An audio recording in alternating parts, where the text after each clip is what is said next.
power. You got the talent. I have the power. Can't believe it made it back, didn't No, I guess it's some. You get really.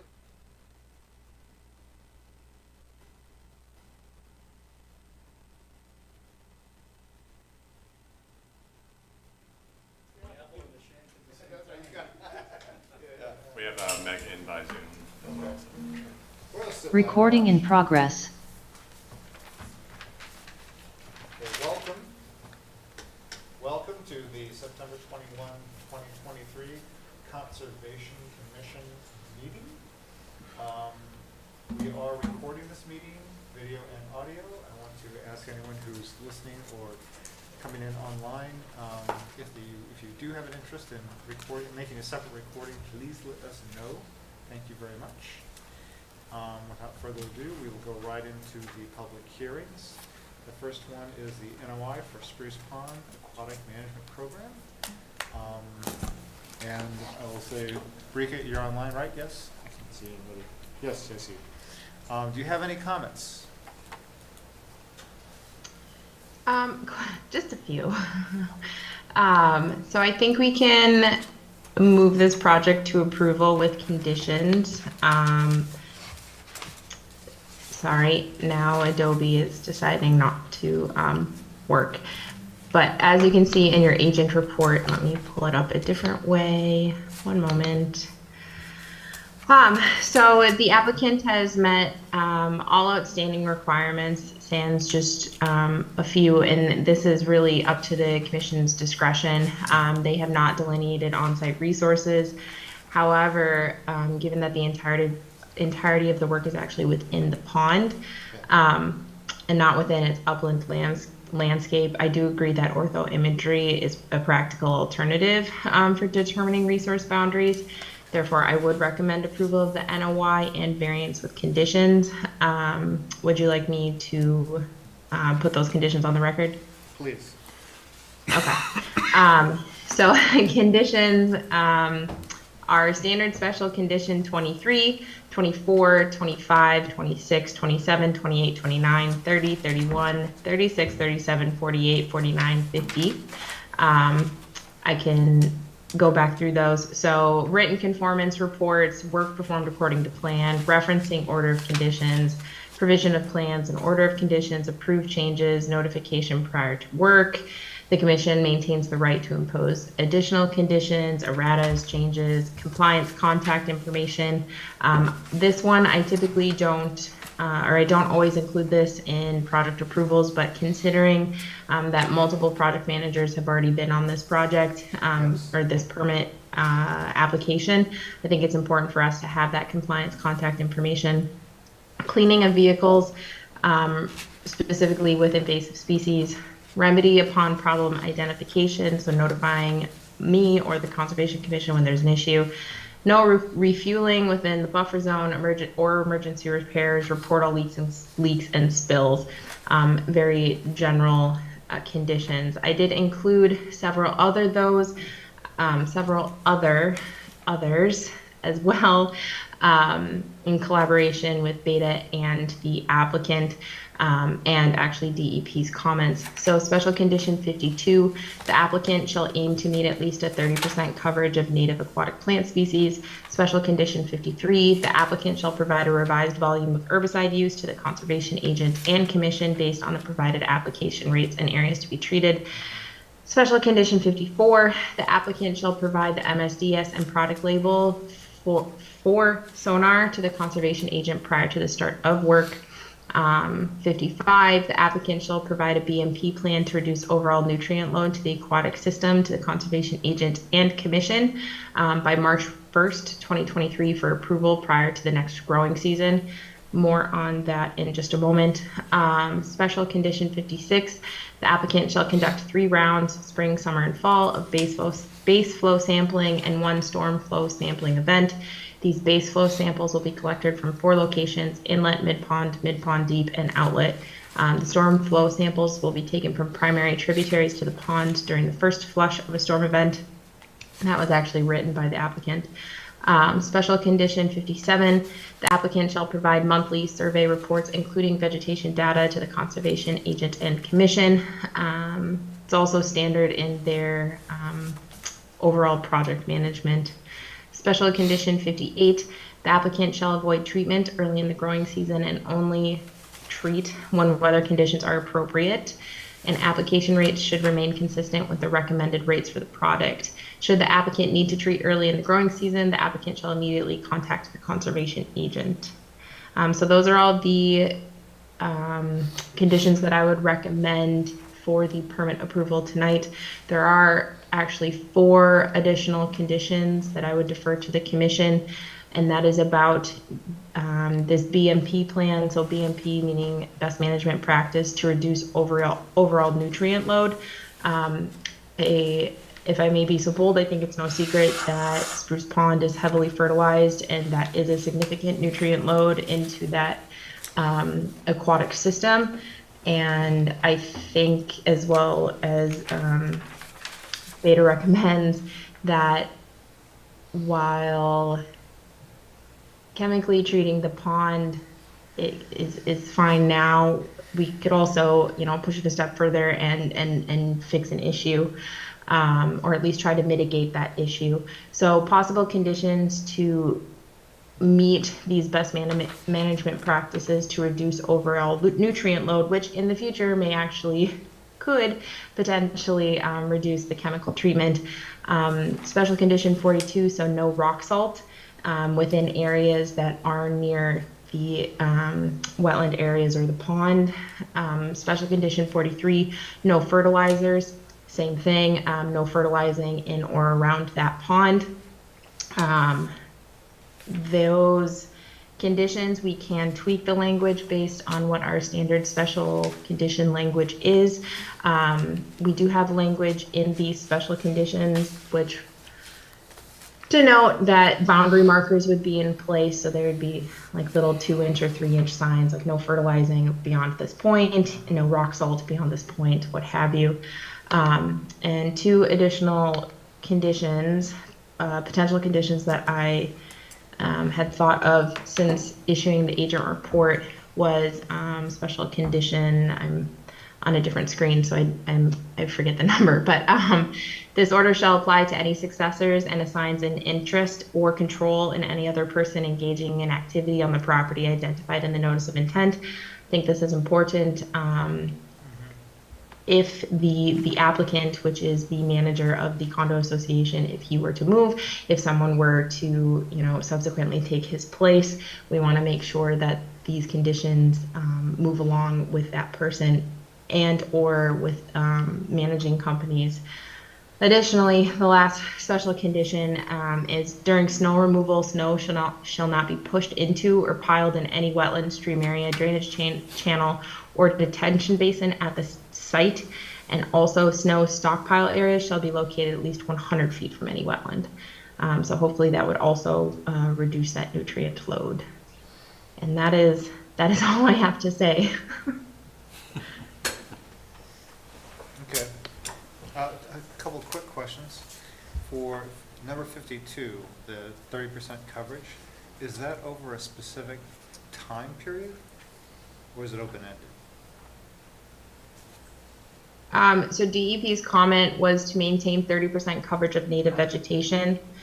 So it would be, and Keith, feel free to, chime in with your company's protocols, but it would be selectively spraying. So you're not just spraying the entire pond, you are leaving areas of identified native vegetation for that coverage. The original filing stated, all aquatic vegetation was to be eradicated. Okay, I see. And that does not mirror normal normal habitat or ecological function. Okay. And then number 55, by March 1st, 2023, which is passed. Yeah, I put a date out there. I was hoping you all would discuss it. I don't know if it's an unrealistic timeline. I was trying to catch, any sort of fertilizing activities that would happen next spring and next summer. think it's just. So a I typo. really defer to the commission on that deadline. I mean, I think the timeline from our perspective is fine. I mean, I'm assuming should be 2024. Yeah, I guess that was my question. Yep. Thank you. Yes, Yeah, thank you. okay, that answers, yeah. Okay.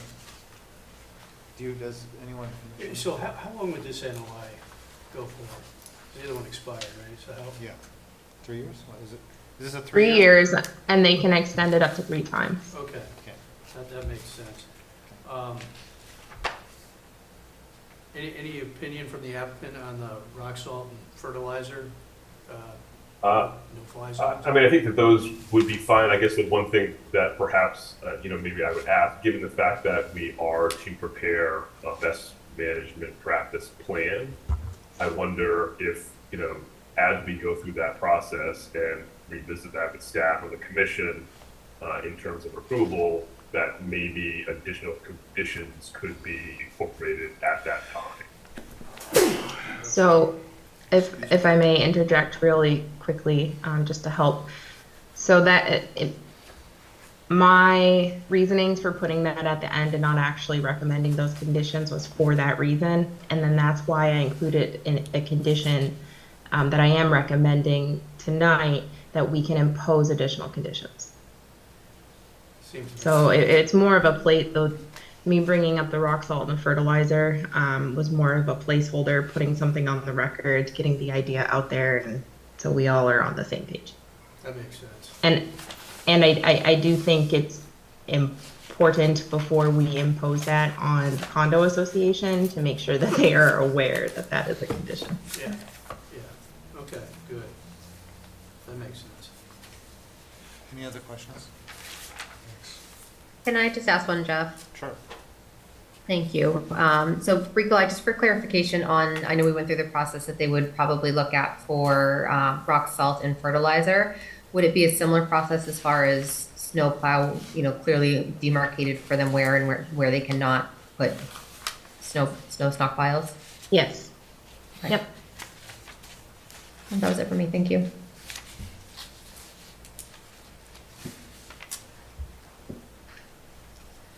Anything from the applicant? Any additional information?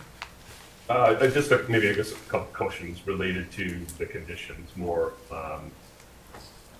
from my understanding. One, I guess, related to the sampling. Is that intended to be an annual sampling requirement? Each year the order is in effect, or a one-time sampling? So based on, there's 2 sampling conditions in there. One of them is a bi-yearly sampling. So which in my experience is standard of Solitude Lake Management, that they provide a report in the spring and fall noting conditions. And then actually in the response letter that we received, there was the baseful sampling and the monthly vegetative sampling. So I took that language from the review letter, or from the response letter, and put that in the conditions. No, understood. I understand that. I guess the 56, the 3 rounds of base flow sampling is intended to occur each year the order is in effect, or is it a one-time requirement? It would be every time feasibly I would believe that you are treating. It is to make sure that the treatment is still necessary and still operating the way that it should. That's how we've done it in the past. It is. And again, to your point related to project managers, I guess maybe could I request that be stipulated in there so that it's clear to others that may read the order. So Absolutely. okay. So, The other question that I had was related to, I guess, the 30% coverage of native block vegetation. The language sounds a little bit open to me, which is, I think, what I'm after is, I'm not certain as to the level of vegetation growth that exists currently.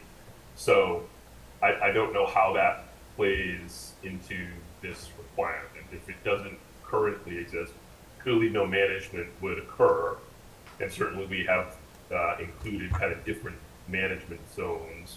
I think currently we're at about 50% of the pond where we're managing to a level of 40% or higher. So our ability to achieve the 30%, I think, would be easy. But I don't know how the commission would interpret it if it, say, in 2024, we go out there and provide, a vegetation report. It's not at 30%. Are we okay with it in the commission's eyes, provided we're not proposing any additional management that would reduce vegetation coverage any further? Okay, so one, we did months ago ask that the vegetation on site was identified. And it was my understanding, based from what we had received from the previous representative, that that was complete. So we did need to know what was out there, and and I'm not trying to put words in the commission's mouth by any means, but to have a high level of confidence that it was understood of the makeup, and diversity of those plants, so that we could selectively treat what we needed to treat, i.e. invasives, and not, American water lilies, because those do have high habitat value and ecological function. So that's point number one. Point number two, I think that's a very loaded question. It would beg the question that if there's less than 30% of native species, I'd want to know why, what happened, if that had significantly changed in prior years. Maybe it is a byproduct of treatment. I don't know if we would ever find that answer, but that's something that would pop in my brain. But two, if you have a significant reduction of species that you're looking to treat, I would imagine that your treatment then would also decrease. Yes, okay, so I guess that's what I was asking. I mean, I have no ability to increase the vegetation growth at this point, other than to not manage. Correct. And so I guess as long as we're in agreement, that's the only mechanism I have. Okay. Okay. That's all I had. Are there any comments from the audience or anyone online?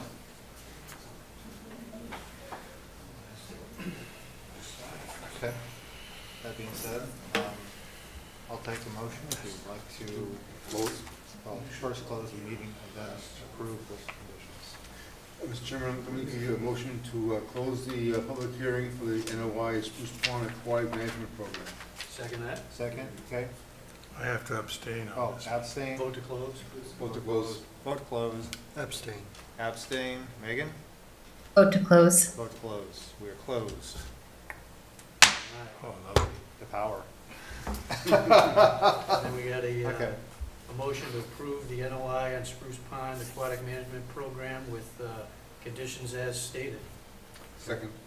Second, okay. Abstain. Vote to approve. Vote to approve. Vote to approve. Abstain. Megan? Vote to approve. Okay, Aye. approve. You mean we can pass this now? Yeah, Closed it up. we actually got something done. Amazing. Thank you. Fill my heart. Thanks, Keith. Thanks, Keith. Thanks a lot, Keith. Okay, without further ado, we will open up the second hearing tonight for the ANRAD for 1 Paddock Lane. Rika, do you have anything for us on this ANRAD? The last meeting, they requested to be continued to October 5th. Okay. All right. Is there anyone from 1 Paddock Lane here? No? Okay. I guess we'll take a motion to continue. Mr. Chairman, I'll give you a motion to continue the NRAD for 1 Paddock Lane to October 5th at 7:01 p.m. Second that. Okay. Round robin? Vote to continue. Vote to continue. Vote to You continue. like to continue? Continue. Megan? Vote to continue. continued. Okay. Good. Okay. And now we will open up the NOI for 100 Financial Park. Rika? I have not received updated or revised information pertaining to stormwater standards from the applicant. I'm not seeing anybody on Zoom that I recognize from the applicant or representative, and I did not receive a request to continue. But all the same, I would recommend a continuance to October 5th. Okay. Do we have anybody here from 100 Financial? Online? No? Okay. Without further ado then, I will take a motion to continue. Give you a motion to continue the NOI on 100 Financial Park to October 5th at 7:02. Second. Okay? Vote to continue. Continue. Continue. Continue. Megan? Vote to continue. Thank you very much. Number 3. Okay. Now I will open up the NOI for 15 Liberty Way. Rikolai, do you have anything on this? Well, Scott's here on this one. Okay. Go for it, Scott. Take it away. Yeah, so I can just give you a brief update. So Scott Goddard, Goddard Consulting, wetlands consultant representing the applicant. We've had some good progress since the last meeting on this. We're not at a point that this is really at the point of closing, so we are going to land with a continuation request here, but I'd like to give you a brief update on a few critical points. One is per the peer review of the wetlands and the desire to characterize a portion of an off-site stormwater feature as BVW, there's a request to make this a joint filing with the DEP and treating it as bordering vegetated wetlands. So we're in the process of pulling that together, and that will be filed this week.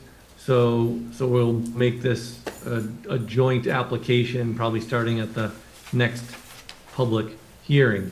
Right now, we are filed strictly under the Franklin bylaw. The second issue is about the stormwater. There were some questions that came up between our engineer, Dan Campbell from Level Design Group, and the peer review about infiltration, groundwater offsets, et cetera, like this for the stormwater design. My understanding in talking to Dan Campbell as of today is that there's still some internal dialogue happening between those engineers. He would like to advance that conversation maybe a little bit more than it is right now, and recommended that I see if there's an opportunity to have some kind of a working session or a Zoom call or whatnot with the engineers to discuss any discrepancies or questions, and so they could have some dialogue on that topic. Anytime next week, I guess, would be fine. A third issue is we had proposed a substantial invasive species management program that was partly on our work area, partly over some easements. There's some questions about the viability of that going long-term because of the drainage easements and the sewer easements and the entities that have the rights to manage and maintain them.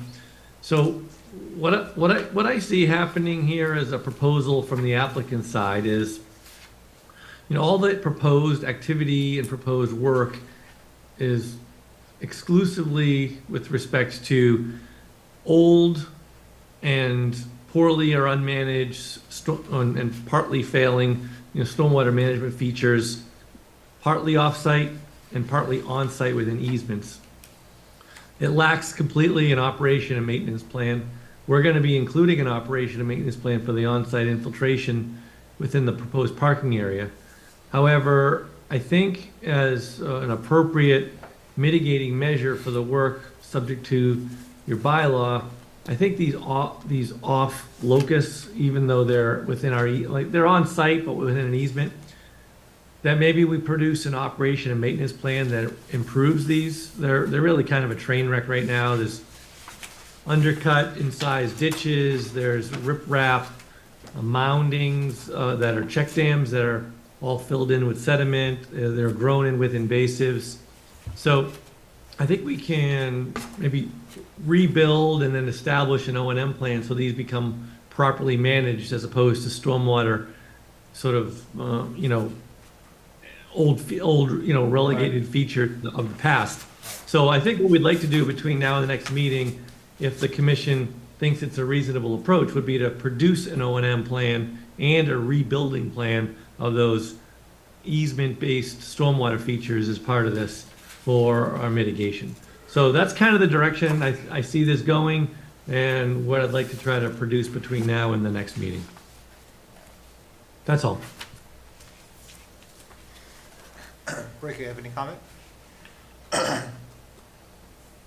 So, Scott, to clarify, are these the areas that you're talking about for the invasive plan are the areas that are on the easement? Partly easement and partly So- not easement, yes. So, by providing an O&M plan, operations and management, or a VMP plan, you're going to ultimately retrofit the existing wetlands that are there back to these poorly designed stormwater features, which is not necessarily invasive species management. I think those two things can happen together.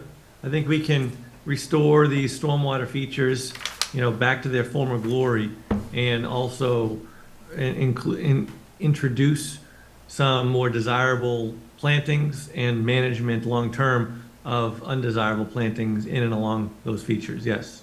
Sure. So two things with that. So then you are having an impact under local bylaw to jurisdictional wetlands, because they are jurisdictional. And then two, you still have the existing issue with that you're in an easement. Yes. We are in an easement, yes. And so we have stormwater features, and then we have sewer line and a drain line. Those two subsurface pipe utility structures, the town clears the land on top of that, it mows it, a couple times a year. Even if we have a mowed condition adjacent to these stormwater features / bylaw wetland features, I think this can all work in harmony with still having the introduction of desirable species and the management of undesirable species to not be present, even though there is clearing that takes place in close proximity. We sort of need to do, I think, the best we can do with that consideration. So maybe we deal with an herbaceous kind of a layer or that kind of an environment as opposed to large shrubby things that might get cut, or that kind of deal. I think that really limits the restoration, and it's not really in kind. So something for the commission to think about, for sure. Meaning you'd like to see what, something with Well, more? I mean, they are isolated wetlands now, whether or not they were poorly designed stormwater features. I mean, if I may be so bold, we replicate wetlands, and those essentially a stormwater feature, right? And they're still wetlands. So, especially under local bylaw, we, as I mentioned to you the other day, we defer back to Army Corps indicators, and we would defer back to the science of what a wetland actually is. Sure. So they are locally jurisdictional, and Yep. I think changing the permit application midway to have alterations of those wetlands, you will have to seek another variance. It's going to alter this ultimately this permitting pathway.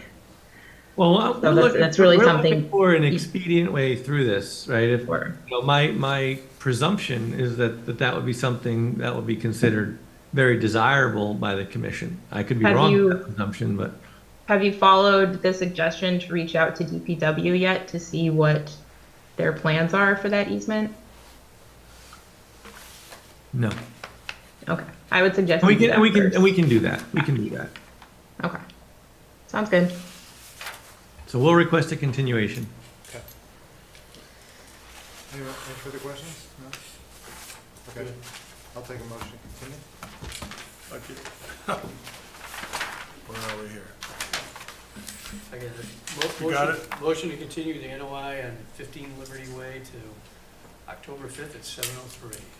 I second it. Second. Robin? Vote to continue. Continue. Continue. Megan? Vote to continue. Okay, This seems like a real, continue. Thanks, Scott. Thank you. thanks. Now, we open up the NOI for Lot 1A Prospect Street. They have a big thing going on about that. While they're setting up, Brika, do you have any additional information?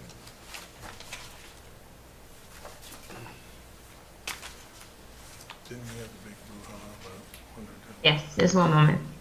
done nasty letter and all that? So the applicant did submit revised information, including revised degraded RFA boundaries and RFA calculations. They did reduce the limit of lawn. They did submit a proposed ES control plan and descriptions therein, stockpile locations, proposed monitoring and reporting plan, construction sequence, an updated NOI form. Thank you for that. That's very helpful, actually. Mapping, vernal pool statement, of which there are no identified vernal pools within the area. Functions and characteristic statements, avoid, minimize, and mitigate language under a local bylaw, and an alternatives analysis. Beta did require an amended scope to continue the review, so that was dropped off yesterday, I believe, so thank you for that. So we're still just plugging away to continue the review and hopefully button this up pretty soon. Thought at not the last time we had a conversation about this, that everybody knew what they were going to do to make this work. They were going to make all the appropriate submittals and everything was going to come together. Did that happen? Mr. Chairman? Please. So following our last meeting, we did have a site visit with Beta and Brika Lee and our consultant, and we modified the limit of the degraded area, which happened to be the sort of like the quasi question for the notice of intent. We ended up, what you see here is reduced from what was previously delineated as 8,500 square feet of degraded riverfront area, and it was reduced down to 5,600 plus or minus feet. So with those features agreed upon in the field, we resurveyed the flags that were limited of the degraded area, and we redesigned the plan to comply with the regulations. And as Brika Lee mentioned, that we did submit all of the other prerequisites that are required under your bylaw and under the notice of intent. Quite honestly, I really don't see much left to do on this. I was hoping that we would close this tonight and not take the commission's time at a future meeting, but not quite sure whether or not there's anything that couldn't be conditioned in an order, given all the information that we've submitted. Brika? Comment? Yeah, I would still prefer, just given this project, I'd still like just one more 2-week increment to review and for Beta to also provide their comments. May I suggest that we could close the hearing and hold it open for Beta's comments? I mean, really, not expecting Beta to make any review comments that couldn't be incorporated as a condition in your order. It just seems to me that... I understand. I really don't think it's putting you out too much, waiting more, another 2 weeks. And not to be rude, don't think you're going to build tomorrow. You still have to do a building permit sign off. I would still need a 7-day, calendar notice before start of work. No, so well, I would still rather recommend just a continuation to October 5th. And just to interject here as well, I think procedurally, this is sort of how we move as the commission. Is we would normally go ahead and close a meeting if there's still potential comments to come in from Beta or our agent. Correct. Okay. Yeah, we would never do that. I never have. Well, if you look at the timeline, I mean, you know, if we go to October 5th, then the commission has 21 days to issue an order, then we're into November, and then, as Bricolage mentioned, you know, there's other things to get a building permit, but we would be able to clear trees and do other things, so, you know, by the time we get through that process, we're gonna be almost approaching winter time, and then the potential for snow. So, it really is important to recognize that the timeframes are, at this stage of the game, of the year, that things can sort of snowball into something that we won't get started until the spring. So that's why we appreciate the commission's consideration. If you think that there is comments that are going to be produced that are going to significantly impact what we've already presented, I don't think that's the basically issue. our call. I don't think that's the issue. I think the issue, as Megan said, is procedural. Yeah. And again, we've never forestayed a review if there is a review outstanding, and we have been surprised in the past. But that is, again, that's beside the point.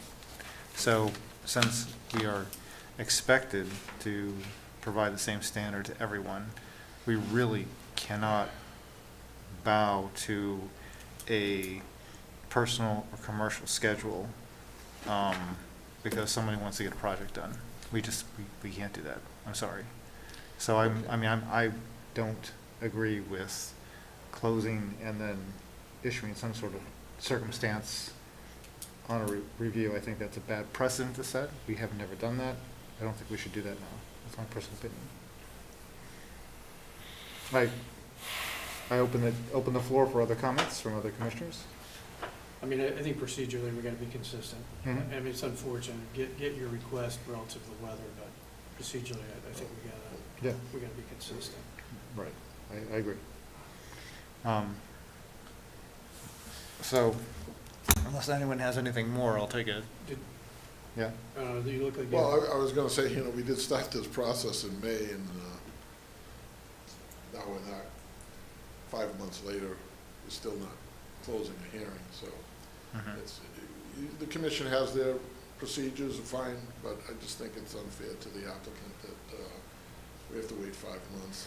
I think it would be unfair to everybody else I think it would be unfair to everyone else that came before us, that asked us for the same thing, and we also said no for years and years.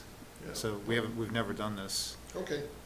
you know, in the 13 years I've been with the commission, so. I could be the first, no problem with that, right? So, I'll take a motion to continue. Mr. Chairman, I'll give you a motion to continue with the NOI for Lot 1A on Prospect Street. Second that, Okay, Robert? Vote to continue. vote to continue. Continue. Continue. Continue. Megan? Vote to continue. Okay, continued. Thank you. So to what date, the 5th? Yeah, that's at 7:04. Thank you for your patience. Thanks very much.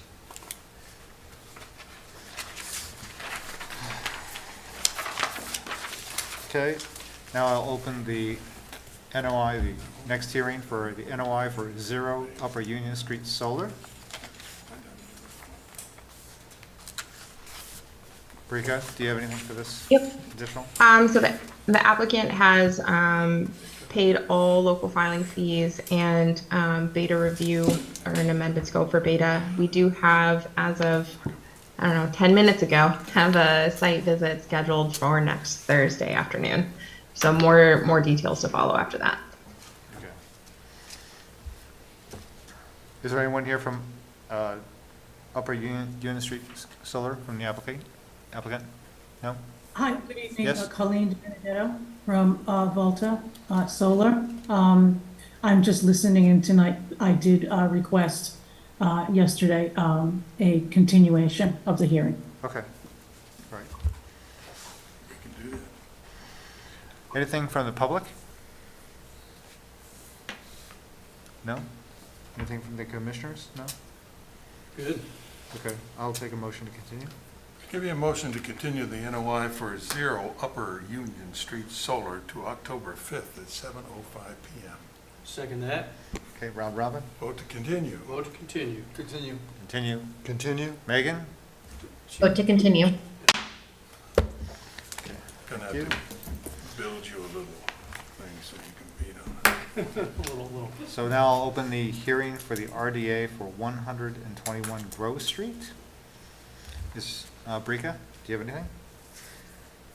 Continue to October 5th, please. Okay. Is there anybody here from, for, or from 121 Grove Street? Okay, so, Motion to continue the RDA on 121 Grove Street to October 5th, 7:06. Second. Vote to continue. Continue. Continue. continue. Continue. Megan? To continue. Okay. Now I'll open up the hearing for the ANRAD for 124-126 Grove Street. Brika? Yes, John and I did have a site visit with Goddard Consulting on Monday. We did walk the lines. At the end of the site visit, it was concluded that the applicant or representative, I'm sorry, Goddard Consulting, was going to go out and collect some more soil data in the southernmost basin, just to provide some more information to definitively understand if that is jurisdictional wetland or not, or to be able to compare all the other wetland types on site. They also will need to GPS and pick up some additional flagging for the site plans. Some of the flags were not shown, so we are waiting on that. John, did I miss anything? Or does that paraphrase it quite well? Yep, that covers it. I think the additional information, both on the on-site data and revised plans, would help us, I think, complete this review. Right. Is there anyone here from 124, 126 Grove Street?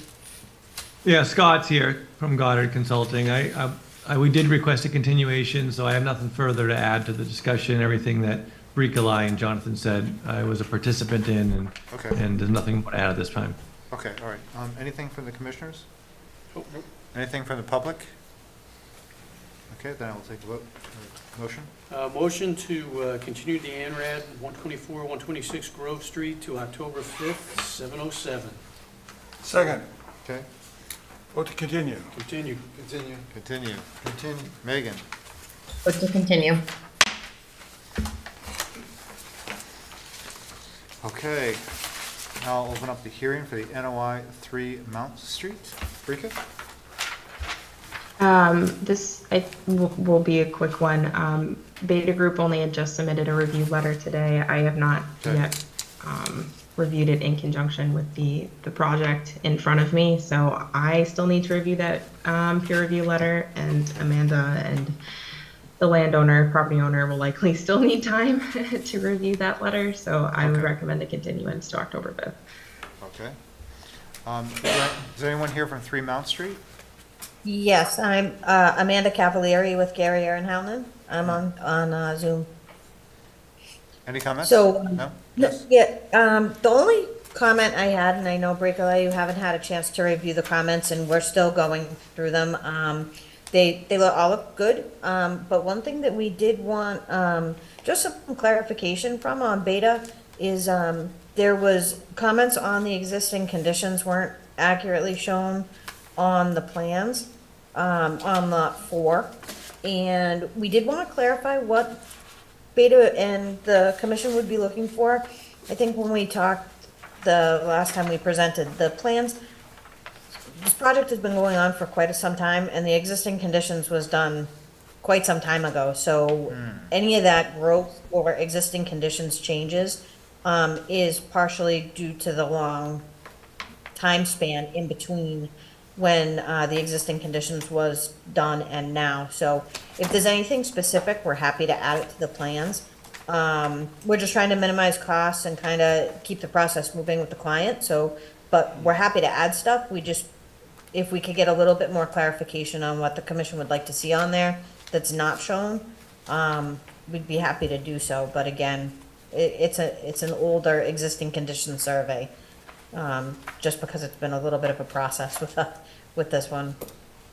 Yeah, If it I- was cleared if I out, may. But I ended up blowing out my knee, so I haven't been able to maintain what it was when it was done. I can't hear. Got it, okay. So No, Brika, I was gonna say, I couldn't hear what Sean said. It looks like that. could you kind of just repeat it into the mic, because otherwise we won't be able to capture it for the Yeah, no minutes. worries at all. I was just saying it was cleared out, but I ended up blew out my knee, had surgery, so I haven't been able to Right. maintain it the way I would have liked, because it was cleared out, and now I'm gonna have to spend money on clearing it out again. Okay. Thank you. Yeah, Amanda, this is John Nero from Beta Group. If I could just recommend, an easy way to rectify this without having to go and send another survey crew out or anything is, if you could just take a look at the site based on you or your surveyors or clients' knowledge of it. And, I seem to recall there was a existing conditions tree line shown on lot 4, and it kind of just terminated eventually. So just wrap that around to where it should be, and then if there's an area that's kind of grown in with scrubby overgrowth because the applicant hasn't been able to maintain it, I would just call that out with some plan leaders. So nothing that I think that you would need to go and send like a crew out to survey again. Okay, that's very helpful, thank you. So Joe, just for the applicant, should the applicant not do any further work? Should we leave it alone, or should he continue to do maintenance? I was thinking I was just gonna leave it alone. Okay. We're ready to rock and roll. Okay, that's what I'm thinking too. I just wanted to clarify for everybody. I'm not a big landscaper, so. Yeah, right. I mean, that kind of is where I was heading, so I just wanted to make sure that everybody was okay with that. Yes? All right. Yes. Okay. Yes. Okay, all right. So I think, anything from the public? I don't think so. Anything further? Anything for the commissioners? No? So I think we need to have everybody review the letter, right, and work on that. So we will need to continue to allow time for that. So we'll take a continuation. All right, give you a motion to continue the NOI on 3 Mount Street to October 5th, 7:08. Second. Round robin? Vote to continue. Continue. Megan? Vote to continue. Continue. Thank you, guys. Thank you. Thank you so much. Appreciate you coming in. Thank you. Minna. Thank you. Thank you. Take care of your knee. All right, now let's open up the NOI for 122 and 138 East Central Street. Brika? I'm the gonna applic- recuse myself.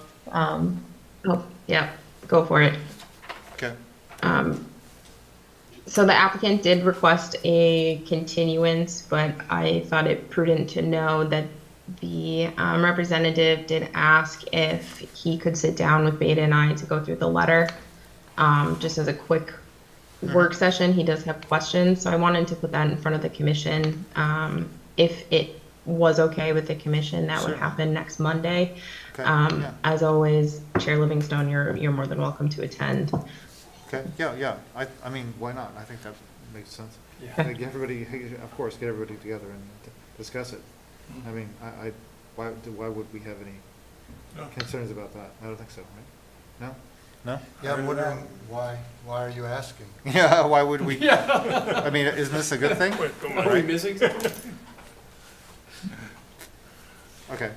So, I mean, the answer is yes. Good. Yeah, fine.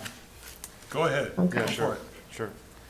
The more things the more education, the more information that can be changed, and the better communication. I mean, we're all for that, like 100%. I Oh, yeah. just speak I'm speaking for myself, but I think I speak for everybody. Oh, yeah. Okay, Yeah. so, Nothing wrong with that. right, so, Sounds good. Thank you. okay. So, is there anything else from the applicant if the applicant is present, do they have any further comments on this before we continue? Go. Yes, Mr. Chairman and Commission members, Rick Goodrow with the United Consultants. I just wanted to elaborate a little and give you an update. So Sure. We're in a permitting sequence where we had the planning board hearing Monday evening, and then we had a working session with the town engineer and Beta's engineer on Tuesday to clarify some of the items that we had just received late last week with respect to stormwater and other things. The biggest thing we want to do is we've had an opportunity to review Beta's letter regarding the wetland review, and there's some invasive species out there, and we just want to have some dialogue with them and the agent on that. That's the primary matter of what we want to discuss, just to let you know. Basically, the invasive species are on multiple properties that we don't control.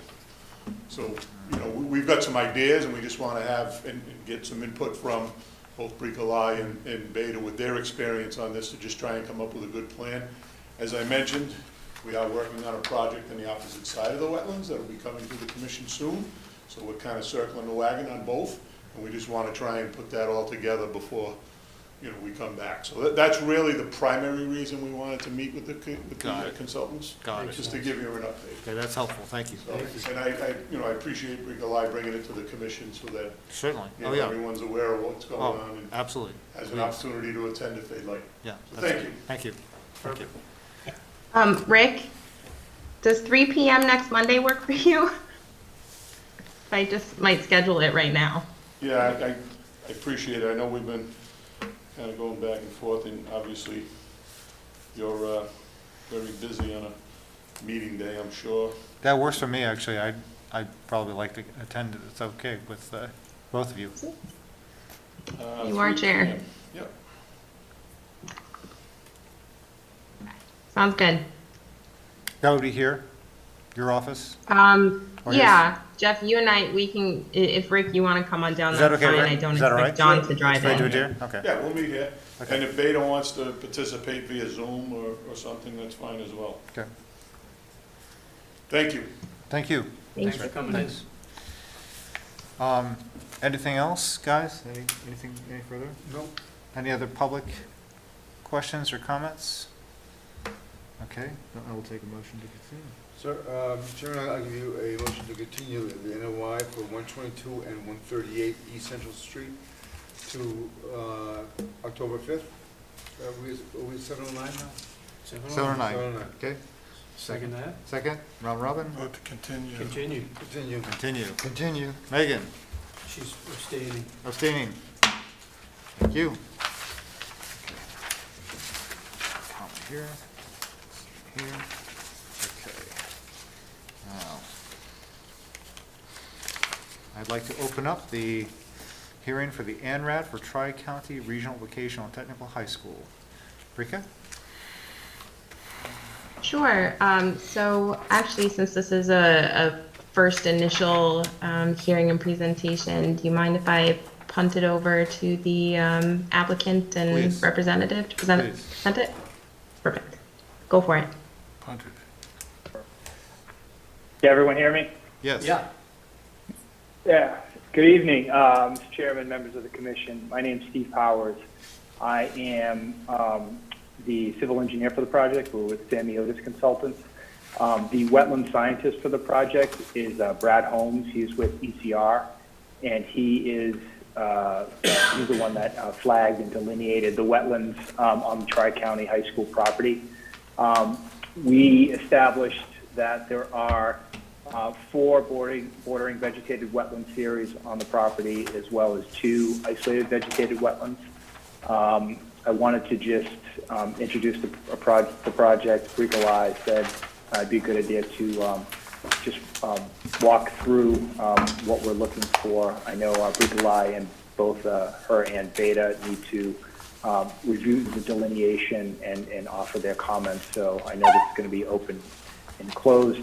I haven't seen anyone present essentially their plans outside of in person. I didn't know, did you want me to share a screen and just show the commission Could you, where if you these could, yes. series are? Yeah, Sure, absolutely. that'd be very good. All right, just bear with me.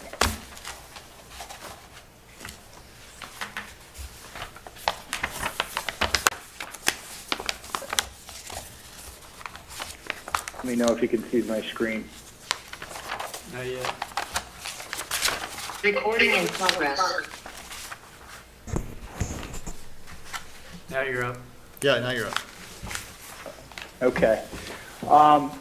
So this is the entire property for the Tri-County Regional High School. There are, as I said, there's 6 series that we did find, or I should say ECR did find on the property. And the survey was performed actually by our office as well. We did a full property line survey and picked up all the delineations via instrument survey. So just to orient the commission, to the south is Old West Central Street. This is the main entrance to the property, up the main road, and into the parking lots of the school itself. There is a rear parking lot behind the school, and behind that is a solar farm. And then we also have another access point off of Pond Street. So just to walk the commission around the site, isolated vegetated wetlands G series, small isolated vegetated wetland in the northwest corner of the site. One just on the opposite side of the road, this we found to be a BBW and F series. And then the 4 main wetland series that we did find, isolated vegetated wetland series on the western edge of the property, continues a little bit onto the adjacent property, but some of it is on our property as well. B series is bordering vegetated wetlands between the main parking area and the access route back out into Old Central Street, Old West Central. A series, just adjacent to that, same location. And then the BVW, the D series, chunk of it is on our property and then extends onto the property to the south. I do want to make the commission aware we did identify another BVW. However, this is off our property, and we did not. We didn't want to subject the property to an undue burden, so to speak. But we did want to draw the commission's attention to this. So this isn't part of our ANRAD. However, we did want to be able to show that it was flagged by our wetlands consultant and picked up by our survey crew. Yeah, thank you. So that is it. I'm happy to answer any other questions associated with the NRAD at this time. Otherwise, I'll turn it back over to Nikolai. Can you identify the site of the new development? I'm sorry? Can you identify the site of the new school? No, not at this time. We're still in the schematic design phases. One of the first steps in this entire process is really just trying to establish these wetlands to make sure that what we're doing and the design we come up with is in accordance with both the Wetlands Protection Act and the town bylaw. Right. So we're not in a position to show anything now because depending on what Nikolai and Beta find, it could change our schematic. And again, it hasn't been nailed down. Right. Okay. Bree, any further comments or questions? Yeah, just one comment. So I've yet to review this in its entirety and conduct a site visit, but I did notice going back through aerial imagery. I'm actually going to share my screen here. All right, you see this? You see the solar panels? Yes. That, I understand this is probably likely just stormwater runoff through the panels as well, but just as a general desktop review practice, before you go out to sites, you look at aerial imagery to find wetland signatures, of which these areas are. So you go back to 2015, right? So this is not too far off, I believe, from when it was all constructed. And then now, 2019, you're seeing, there it is, wetland signatures in 2021. So I guess I'm more just putting it on the radar of the applicant that I, no pun intended, flagged this during my desktop review of the area, and then wondering, is this accessible? Will I be able to go back there to verify those areas? I believe it is. I remember if there was a gate associated with it, but either way, our survey crew was able to relatively easily get in there, so I'm sure we could organize something. And since you did bring that up, one of the things that we've identified as part of our due diligence is there's a lot of dense till in this area. So if there are low spots, considering there has been disturbance associated with the solar farm when it was installed, I'm sure the dense till is holding up water as well. So we don't expect high infiltration rates. Okay, that's good to know. I know during tech review as well, the town engineer said something very similar, and that it was full of ledge, I think is what he said back when it was originally permitted. So, not surprising. Well, we're hoping to see less of that. We could deal with the dense till, the ledge becomes a more cost issue. Just knock on wood. Nothing more for me, thanks. Okay. Anything from the commissioners? Anything? All good. Anything? Anything from the public on Tri-County? Okay. I actually have a quick question. Hi, my name's Katie Gelino, and I'm speaking on behalf of my mother-in-law, who lives on Mucciarone Road, which is actually right next to the solar panels. And are you able to speak at all on what the plan is on the project? Are you taking down the solar panels and building right there? We're not able to speak on that right now. Like I said earlier, our first step is really just establishing the wetlands lines to figure out what we can do and what we cannot do. So once we're through this process and we understand where those resource areas are and the buffer zones associated with them, we'll develop our plan of what's going to happen from there, whatever that build out might be. All right, thank you. Thank you. Are there any other questions from the public? No? Okay. I have a question. Yes? We live at Ledgewood Condominiums, which is right next door, and we were wondering how that would affect us. Is the school going to be in back of us, the new school? So Jeff, do you want to do a second to explain what the ANRAD process is, so I guess all of the public understands? Right, okay, so basically, the way it works is that if you have a property that you'd like to develop or do something on, before you do anything at all, before you are able to do anything, you basically have to identify whether or not there are any specific resources that sit on this land, which you might not be able to touch.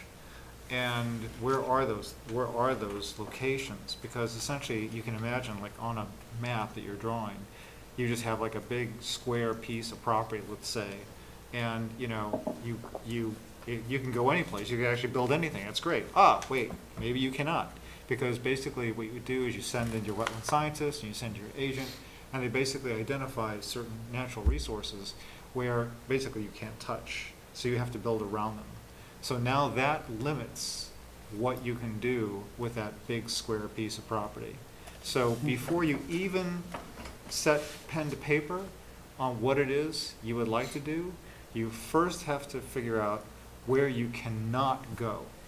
And so this ANRAD process is basically that. It's basically finding out, based upon the state and local bylaws, where can you not build, where can you not encroach? Because if it comes back and says, theoretically, if you could basically come back and your property looks like a bunch of Swiss cheese with basically a bunch of areas all over the place you can't go, well, so much for building something large, you're not going to be able to do it, right? So that's going to totally wipe out a lot of the variations that you might have proposed originally without that information. So the ANRAD is the very, very first part of this step. We're trying to find out where you can't build, what you can't do, what are your limitations. And then, from that, the engineers come in and they say, okay, given this, well, we'll wipe out the first 5 ideas we had, forget that, but at least those 2 ideas are still on the table. Maybe we'll draw some plans and see how we can fit things to fit, and we'll put those up as proposals. But they're not even close to that yet. Not even close to that. So they're gonna have to wait to answer your question to get through this first part to know what they can propose, because right now they have no idea. Okay. Okay? So I Okay. hope that was helpful. Thank you. That's if they know it's in the village. Thank you. Okay. So don't worry yet. Yeah, don't worry yet. Yeah, we don't know what it is. We don't know what it is, right. But please understand, or I should say, please keep abreast of what's happening with this project, obviously, because as it progresses and there are proposals put forth, right, that's when you're going to want to come back and issue your comments and issue any concerns you might have. So please Okay. do that, but it's not ready yet for that. Today. Right. Okay. And you will receive another butter notification Right. when it's a different type of permit. Right. So when they come back for a permit to build, right? So you will get another butter notification, and it'll actually say a different type of permit. And you can always just call that number at the bottom. That comes right to me. Okay. Thank you. Okay? Thanks. Sure. Okay. Thanks a lot. Any other comments, any other questions, concerns from the public? Okay. If we don't have anything else, I'll take a motion to continue. Mr. Chairman, I'll give you a motion to continue the NRAD for Tri-County Regional Vocational Technical High School to October 5th, 7:10. I'll second that.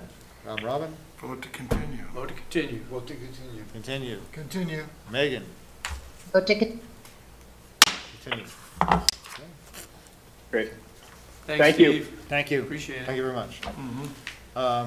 Now, I will open up the last hearing of the evening, Much room to the bills. the NOI for 230 Grove Street. Rika? Yes. Actually, is Rick Goudreau still there in the Yes, peanut he's right gallery? here. He's He's setting setting up. up. Perfect. Oh, yeah. All right. Yes, he knows. I would actually like to defer to him to explain, the history of this project. Okay. It has more or less been adopted by your relatively new conservation agent. So. Okay, sure.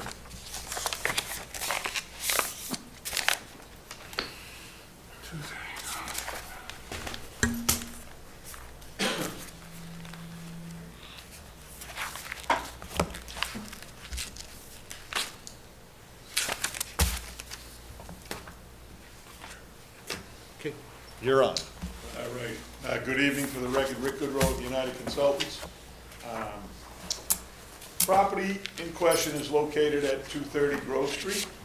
It was formerly developed as the Metcalf Materials property down near the Step Nail Rail Trail, which is located here. Project was brought forth in 1987. Permits were issued for the construction of the project by the planning board. Septic system was installed. Some buffer zone work was proposed. Site was modified in 2003. Some storage area was proposed, tree plantings, and existing stormwater was shown in this area here. Okay. So that's a little history of the property. At that time, those areas in the front portion were located outside 100-foot buffer zone to the bordering vegetated wetland located across Grove Street. Since that time, the property's been sold to the current owner.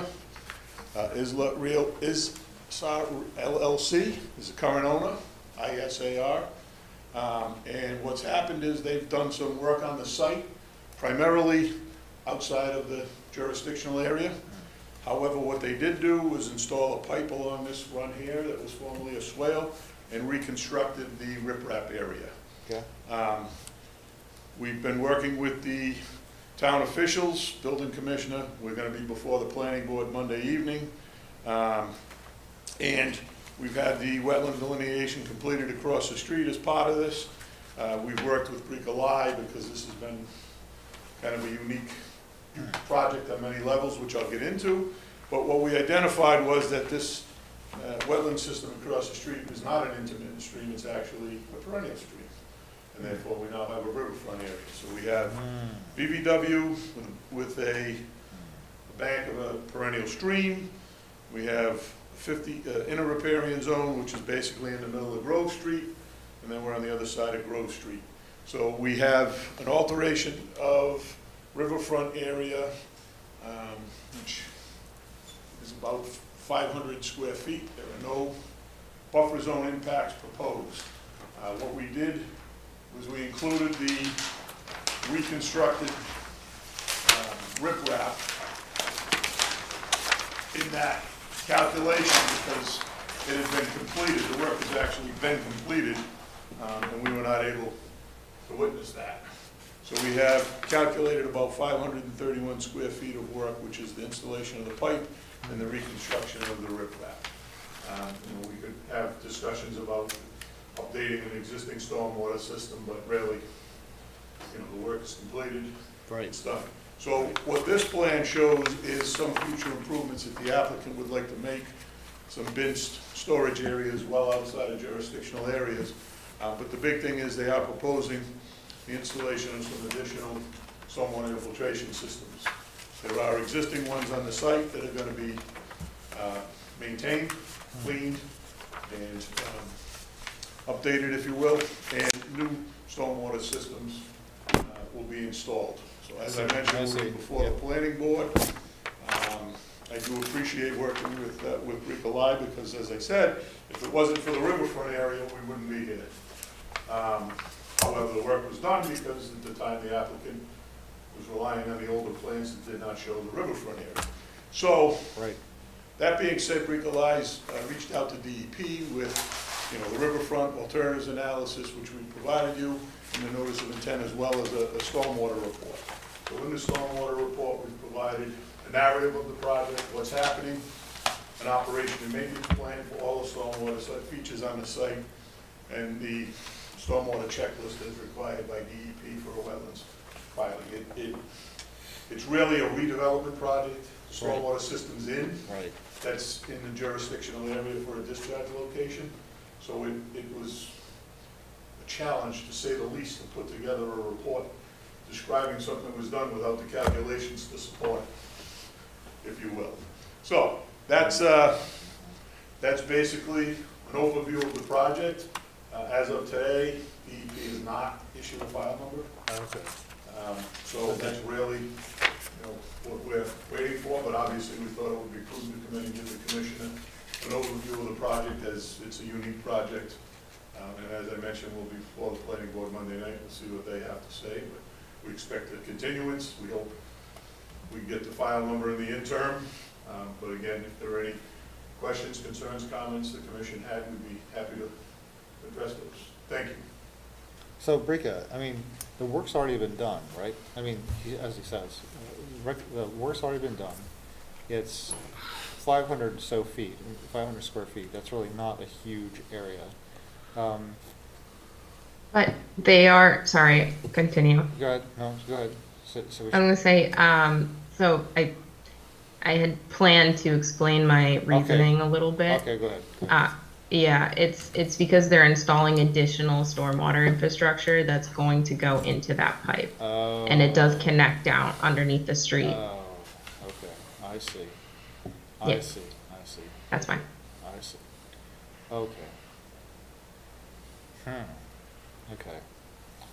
But clarifying, Bricolai, the pipe will be accepting the stormwater drainage for the new system that they're creating, and that will go under the road into the riverfront area. It does have and Rick, please, you have spent more hours on this project and this plan than I have, but there is a riprap area which will help settle out particulate matter and things of that nature before it goes under the street. Right. But correct me if I'm wrong, Rick, it does inevitably go to that perennial stream, right? Correct. So there is an existing catch basin that's been there. Yep. Since, well, the I see current it. owner owns it. Yes. Pipe to here. Yep. This pipe was installed that connects to just that section of the drainage system. Okay. There's two areas here that have leaching pits. Yep. That are existing outside of jurisdictional area. They do not connect to that pipe. Mm-hmm. Okay. There's two more leaching pits being added further to the east of the site, which again are strictly for infiltration And it's actually a leaching trench that's being proposed for. So that's not gonna be piped to the, That, there are no overflows Uh-huh. to the Okay, pipe system. I So see. this system is, there's a pipe across, or two, there's a pipe obviously across Grove Street, and then pipe here from a head wall, riprap, up to a pipe system connected to these two drainage structures, Right. which are catch basins. that's independent of everything. That's yes. independent Yep. of these two and Yep. these two. Yeah, Hmm. got it, got it. Again, it is fairly confusing. I'd like No, to no, say I no. was giving Goliath a quiz, but. No, I get it, And I I know get it, she's no. got 12 hearings tonight, so Yeah, she's got yeah. a lot of other things to Yeah, yeah, to okay. go over. But that's basically what's happening. So we've tried to color it up so that it was easier to follow Mhm. what's there, what's happening. Yeah, that's helpful, very helpful, yeah, yeah. Okay. And then, as I said, what's in blue is what's proposed to be done in the future. Right. Right. I do generally believe overall it's an improvement, especially bringing things, any sort of improvement from when it was first permitted and designed. To I don't know, provide just one more sentence of context as well, versus this 500 square feet, right? Is that this is also a commercial business and they do landscaping, and I think they do have small engines there as well. So they have their landscaping bays in the back, so you're going to have trucking in and out, and it's going to go over that leaching field. So I'm just a little bit more cognizant of those impacts with that drainage system. Okay. So what, the new part is that the two catch basins and the infiltration field there on page 2 of 3? Yep. That's the new, just that little area right there. Yep. This blue area here. Yep, got it. Wow. That's a long ways away. I see it now, yeah. Yep, it's independent. Okay. Okay. Anything else? Anything from the public? Any other questions from the commissioners? Okay, I'll take a motion to continue. Okay, give you a motion to continue the NOI for 230 Grove Street to October 5th, 7/11. Second that? Okay, Robin? Vote to continue. Continue. Continue. Megan? Continue. Continue. Thanks for taking us through it. Thank you very much. Thank you. That was very helpful, thank you. That shouldn't be too problem. Okay, so the next thing that, next up on our agenda are the 2 certificates of compliance. The first is for Lot 1A Earl's Way. Rika? Yes, so these are very similar.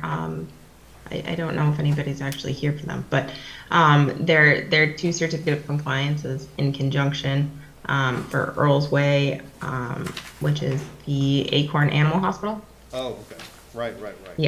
Yep. So that project was actually conditioned in 1993, and same situation that we have in past usually is someone's trying to sell the property and the buyer's lawyer flags it as still having conditions.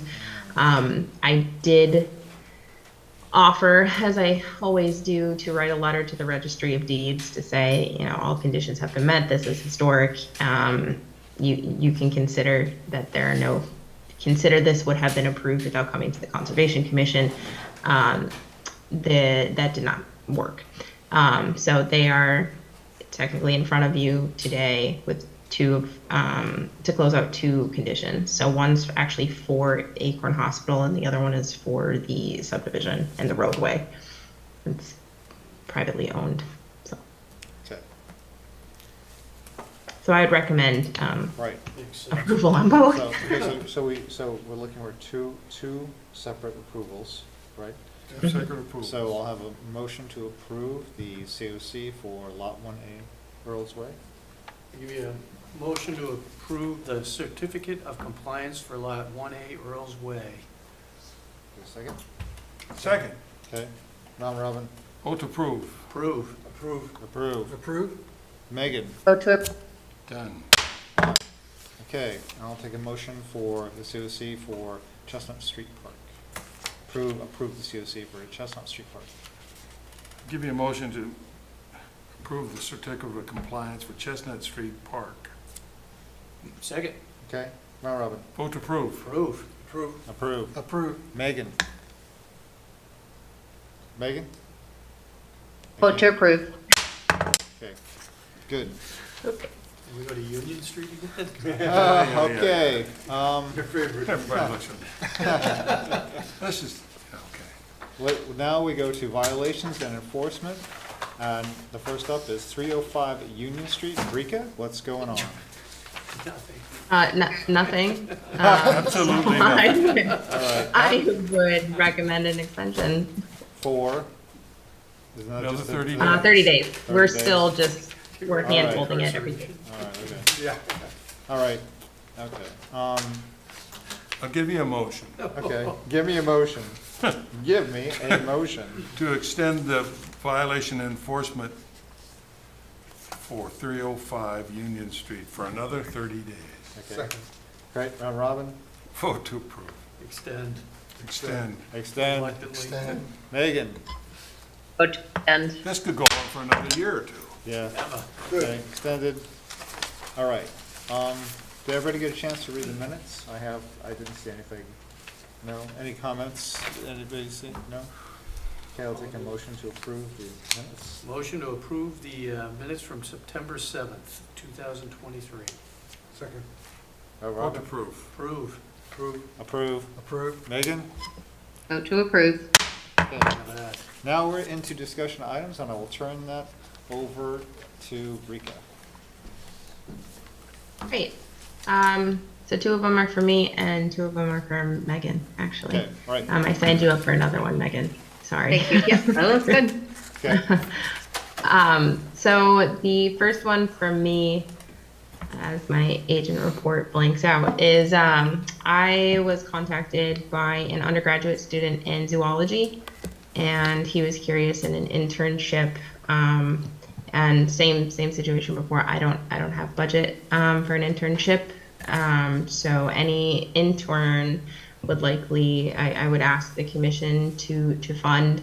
I have not spoken to HR or any of my bosses above me about this. I would rather get feedback from the commission first on that. I know, Megan, you asked me to come with sorry, I'm blanking out on words. How much a cost estimate? General estimate, yeah. Thank you. Thank you. It's been a lot of public speaking for me the past 48 hours. So, anyways, so I did pick his brain a little bit today to see what he was looking for. He is looking for about 20 hours a week. But he's limited to 2 work days. And I left consulting, so I didn't have to work, 10-hour work days every day. Right. Even though here I am on Thursdays, but, I could likely get him anywhere between 16 to 20. 20 when we have commission meetings, 16 on other days, or other weeks. So payment, minimum wage is $15. I'd like to pay him a little bit more just to make it more enticing. At the same time, I don't even know if he is thinking about it being paid. So that might be a fun added bonus to him. But I did, $15.50 an hour over 3 months at that 20 hours, and I didn't get into taxes or anything like that. But it's about $18.60. I think that's right. Did I do that right? One moment. So roughly 2,000, just say. Yeah. Just a I'm sorry. No, a it budget would. of 2,000 roughly. It would be $37.20 for 3 months. $37.20. I did it. Yeah. Okay, so say call it 4. Yeah, Call it but 4. he is an undergraduate as well, so I don't know if he would like to go for his whole school year. I don't know if it's just next semester. I don't know if it's next summer, and I don't have that information from him right now. Which school, out of curiosity? Give me one moment. While I scroll to find his email, if the commission was interested in projects that I had identified, so I understand he's in zoology, so animals, right? And so I had thought we could get him onto flow devices, Okay.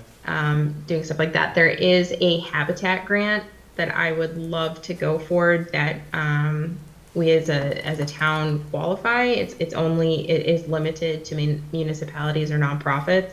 Okay. I do not have the bandwidth at the moment with our current workload to write that grant, but I would love it if he would.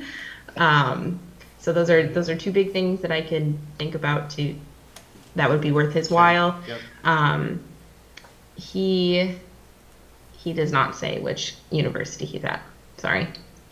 Okay.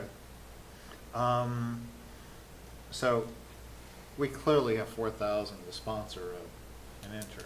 I mean, in the budget. I mean, I guess the question is this something we can use our funds for? I mean, I'm assuming we Yes. can. Yes. Okay.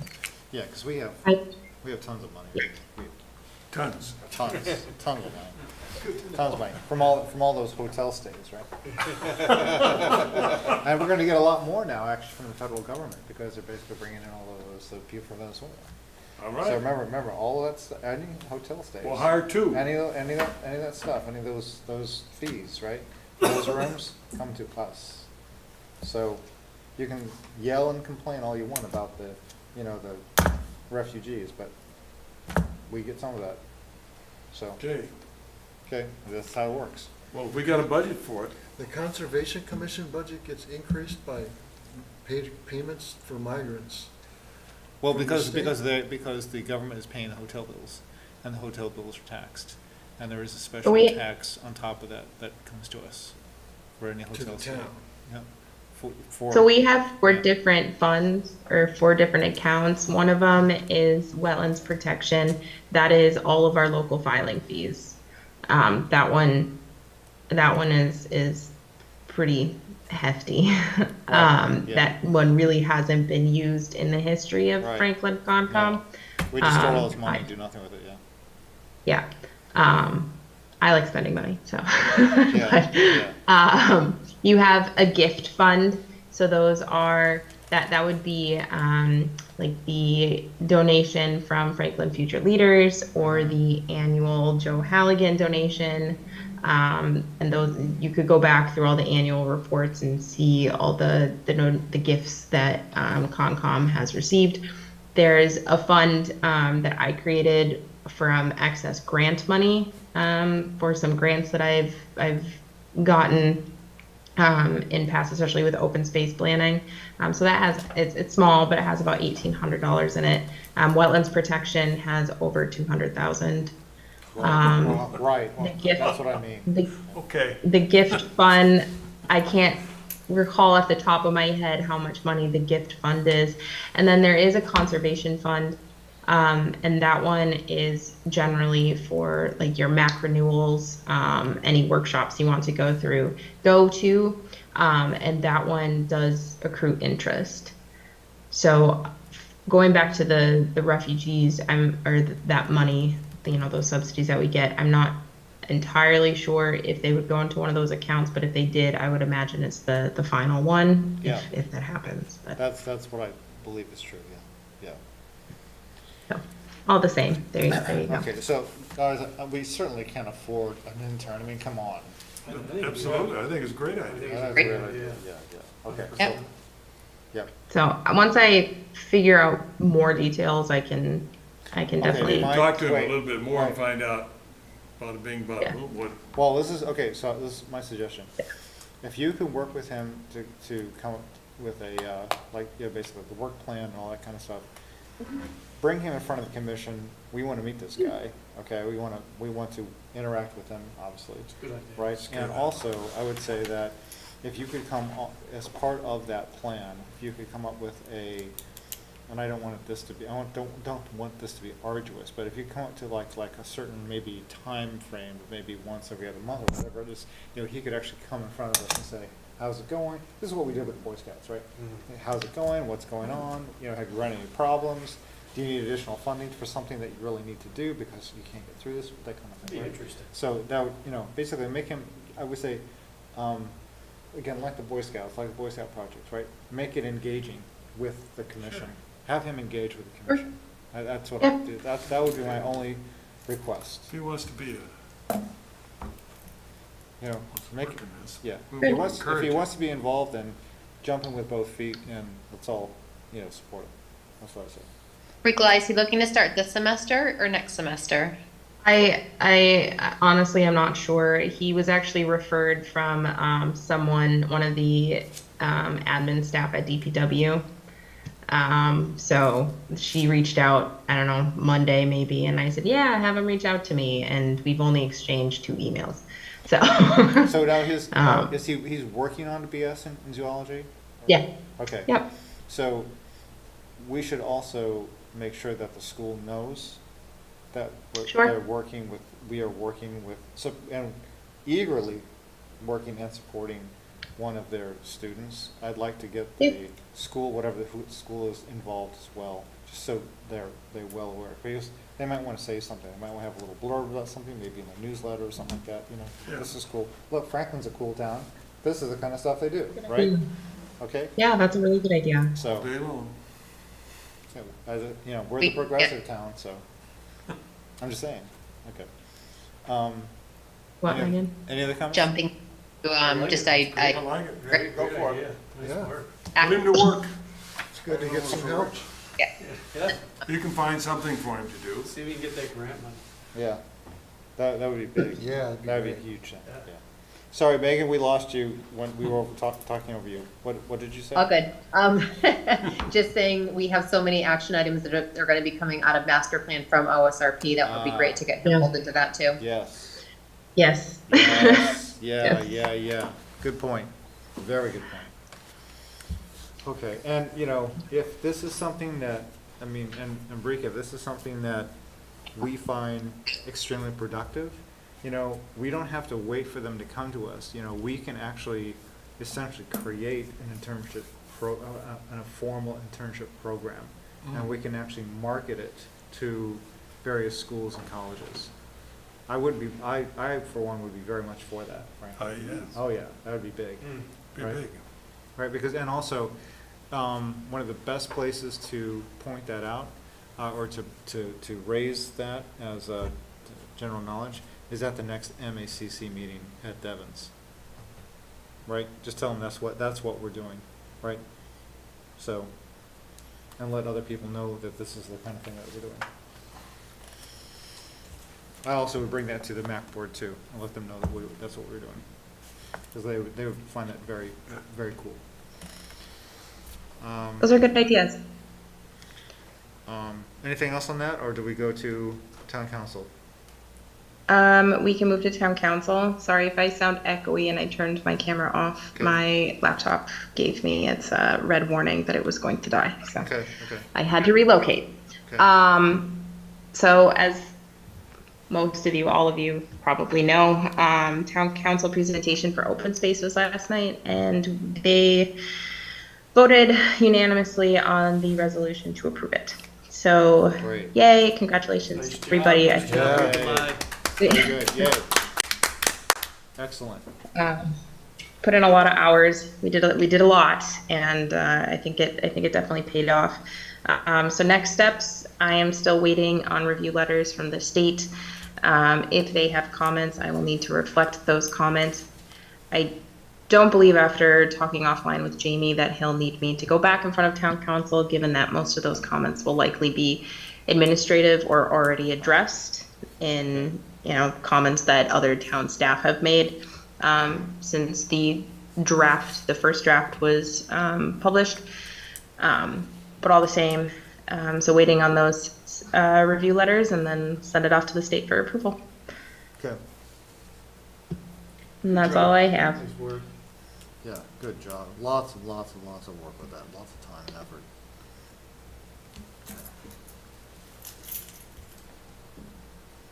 Okay, and next is master plan liaison comments. Jeff, can I just make one quick comment going Sure, back sure, to the sure. OSRP? I just want to congratulate Bricolai on her amazing presentation of the Oh, yes. report itself and the data within that to everybody last night. Everyone was on town council was very impressed.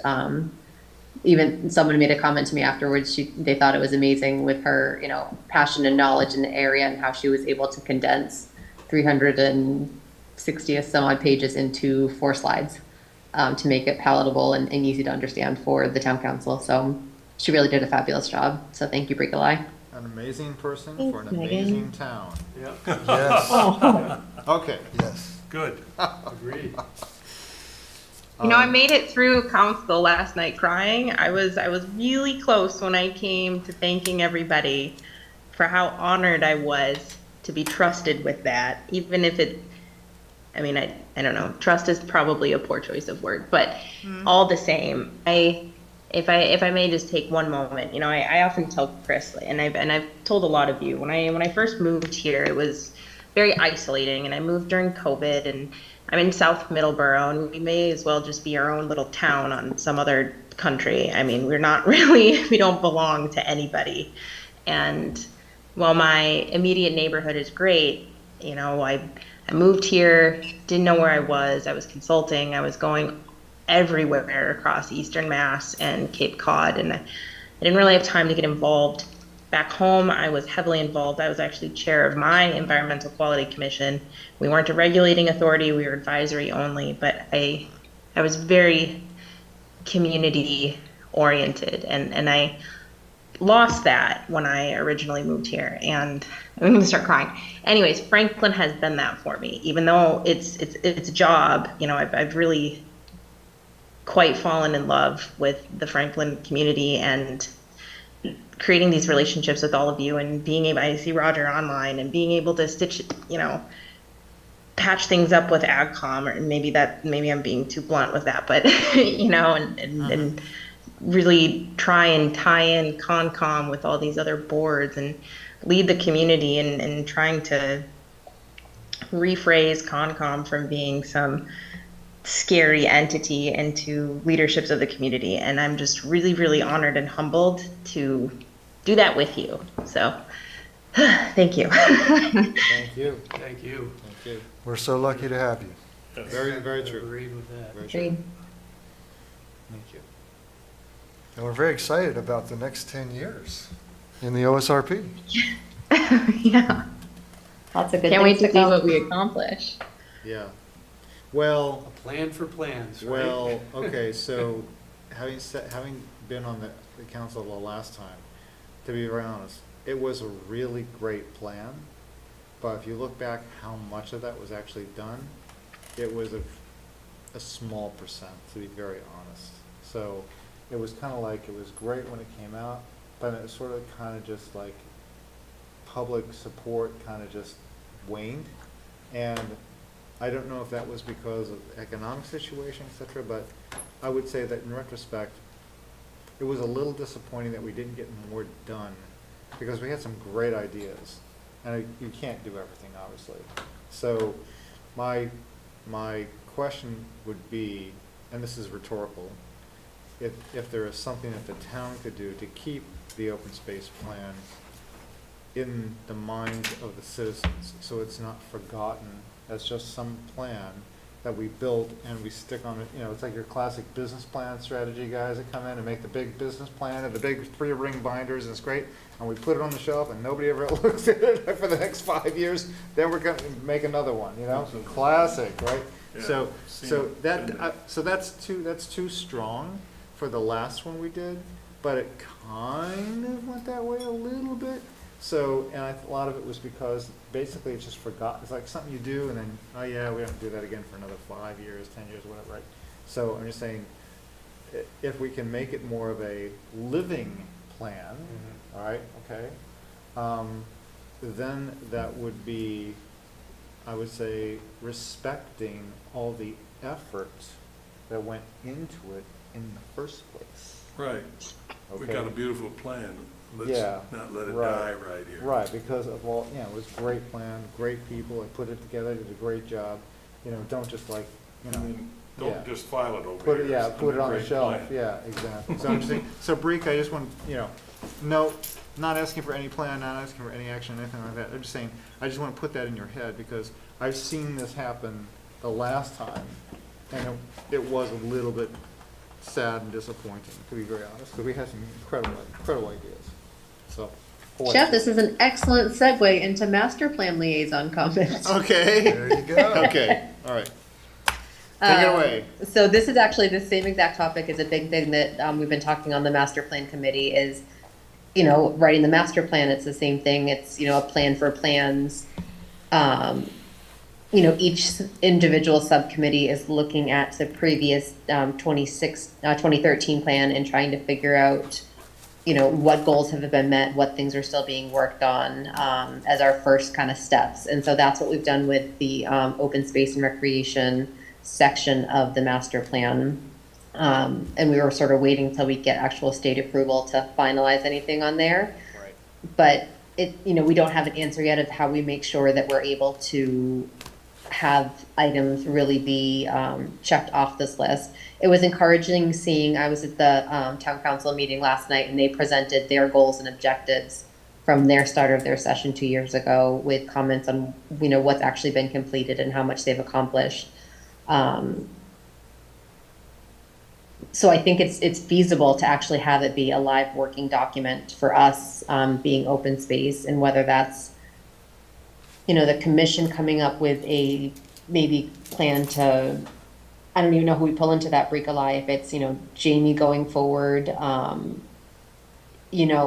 setting some goals that we'd like to focus on, maybe this is what we use some of our funds for in that $200K Wetlands Protection Act fund. Because I'm sure that's part of why things don't get done is, financially there's so many things to get done within the town. Correct. So if we can actually come up with our plan and start utilizing maybe some of those funds to get some of these things done as a group together, sort of staying focused on that, I think that would be huge. So long as it's related in some way to wetlands protection. Yes, yeah. Which absolutely everything ties back to wetlands. I mean, I think that, yes. I think we'll have no problem doing that. Well, even looking at, signage and making things more visible. Well, if they're more visible, people are going to be more readily protecting it, staying on the trails, doing what they're supposed to do. So I think there's, definitely language we can put together to make sure we're tying into actual wetlands protection for a lot of our action items. Absolutely. Yeah, so just I guess for an update, I have my next subcommittee meeting on the 26th. We're going to do a quick update as far as just, the town council resolution for open space, but we're going to move on for now to the natural, cultural, and historic resources and come back to open space once we have state approval, just to make sure that we're aligning everything correctly with our OSRP. So I will keep everyone posted from here. Between Smith Farm and Maple Hills, will be two big areas that we can get a lot done. Yeah, absolutely. If I may say something that's a little bit generic, but I do think it is apropos to this. So many times, especially in spending a great deal of time and many years in business strategy, blah, blah, blah, you write these, these sort of, how do I want to put it? These Pie in the sky. No, not pie in the sky, but these pretty much like set in stone type of plans. And the problem is that they go out so far, 3, 5, 10 years. I mean, you have no idea what really is going to happen. I mean, who could have predicted COVID? I mean, come on, that was a massive changer. Any way you look at it, right? So, trying to create some sort of adaptability into the strategy. It's difficult, but it's good because that always happens. So you come back in a year and things have completely changed, and so you basically wrote this plan for a different world, okay? And that world doesn't exist anymore, right? But the way it was written, that's what was approved. That's what's being done, right? Even though possibly no longer applies. Things have completely changed. Their priorities have totally changed because of external factors that nobody could even predict, right? So I'm just saying, it's good to sort of like, again, if you want something to be a true living plan, there has to be an element of adaptability. And that means that you have to consistently review it. And I don't mean like every week, but I mean like, you know, you have to and say, okay, you know, like, okay, here's the deviation, you know, we're deviating in here and here and here. Why is that? And does it mean that there's something that we didn't predict back then a year ago, right? Or something that's really changed? Right. If Or it's maybe, going off the rails, you want whatever to say, is- whoa, whoa, whoa. Right, let's- or things are not being done, right? Or like the priorities have completely shifted. You know, 1, 2, 3 is now basically, you know, 3, 2, 1, okay, right? But the point is that if you have a mechanism to identify that and then say, okay, given what we now know, which we didn't know back then, we're going to reset this, Yeah, right? So yeah. it's the same stuff, but Yeah. but we're modifying it slightly. So we're kind of like a constitutional amendment, right? Because this is, you know, and in doing that, it becomes something that you still can achieve and is doable and is successful, as opposed to, we can't even do this anymore, so we might as well shelve it and forget it. And I think that's what happens so many times with endless strategic plans that I've been a part of, okay? And that's, you know, it's just monolithic. That's the word I was looking for. It's monolithic, and it cannot be changed. So, you know, the deviation gets to the point where it's like, forget it. We'll just, you know, effectively, you know, mothball. We won't chuck it. We'll just mothball. Nobody will look at it again. Nobody will work on it. Nothing will ever get done because it was monolithic and unadaptable. Inflexible. Right. Yeah. That's all I'm saying. Yeah, that's good. Okay. Just Sure. I've seen that so many times. I'm just saying. Anyway, and usually it's the process that itself is monolithic that leads to the monolithic plan, which you can't do anything with, and then a year in, that's it. Yeah. Then you basically wait 3 years to actually come back together to form a plan based upon current situations, but in that intermediate 2 years, 3 years, you did nothing, right? Just Because you couldn't, because Yep. you couldn't adapt.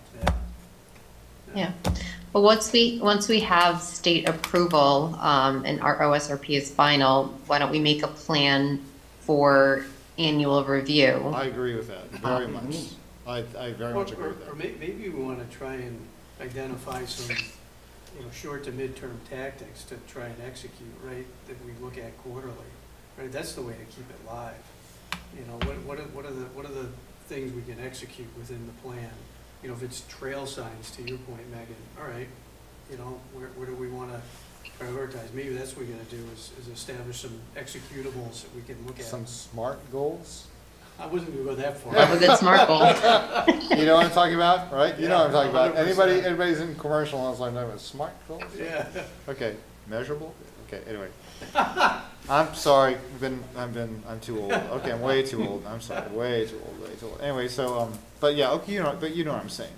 I mean, it applies to municipal governments as well as businesses, I mean, in this sense. So that's all I'm saying, because again, you know, given the amount of work and effort, and given the quality, and I'm just gonna say this, the quality of the people that worked on this project, okay, it would suck if it just got shelved and nothing was ever done. That would seriously suck, okay? So I'm just trying to think of ways that will never happen, if possible. That's all. Is, just a question for Megan, is that what the master plan is going to do? It's going to start laying in plans based on the OSRP?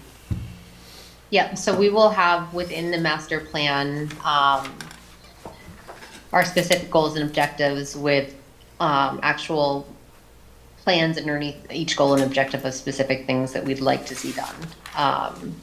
So that's what we're working through right now. Great. Does that answer the question? Yeah, so I think you're going to be doing what Mark was saying, I think, right? So it sounds like. Yep, I don't think it's going to be specific enough for what we want to do. I don't think that's actually putting specific priorities and timelines on things. So I think we would still need as a commission to sit down and look at that again. Okay. But it's at least going to give us a bit more framework that the town has agreed on so that we can sort of, I think, push things a little bit more that we would like to get done. Okay, great, thanks. And unless you have anything else, can we move to farmer's market? Yes, all good from me on that end. So just quickly on the farmer's market, I would love for us to get to the farmer's market one more time this year. I don't know if we want to just pick a date today or if it's better for everyone to look at their calendar. I am away the week of October 6th, and I'm there for another matter on the 27th, but I could do October 13th or 20th if anyone else is available to split that shift with me.